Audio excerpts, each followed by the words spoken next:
What are the effects of high cost of capital? The cost of capital is a term that is used to describe both the cost of debt and the cost of equity that is associated with a financial endeavor. Essentially, this means that in order for the project to be profitable and worth the resources and risk, then investors assume that project must produce at least a certain minimum of return. With a high cost of capital, this can have an effect on not only how the investors go about securing funding for the project, but also how much of a return must be generated in order to make the endeavor worth the effort. Since the high cost of capital has to do with what is needed in the way of finances to support a project, the figure will also have some influence over how those resources are generated to cover the costs. Depending on how much capital is required, the effort may call for issuing some sort of bond issue that provides the money up front to fund the project with the expectation that it will become self-supporting and produce revenue within a certain period of time. Here, the cost of repaying the principal is only one consideration as part of the high cost of capital.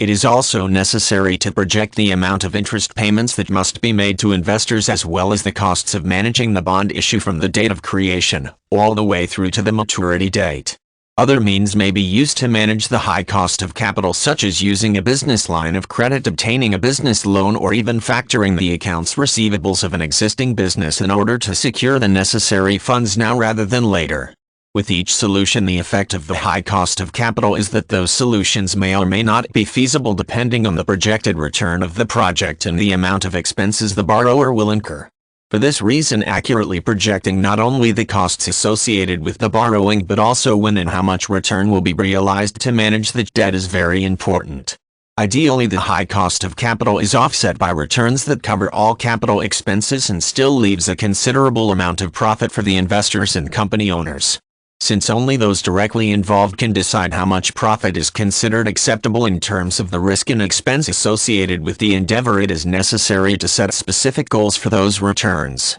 If the projected returns will not cover the high cost of capital or are not likely to produce what is considered a reasonable level of profit, choosing to abandon the effort and find a different project would be worthy of consideration.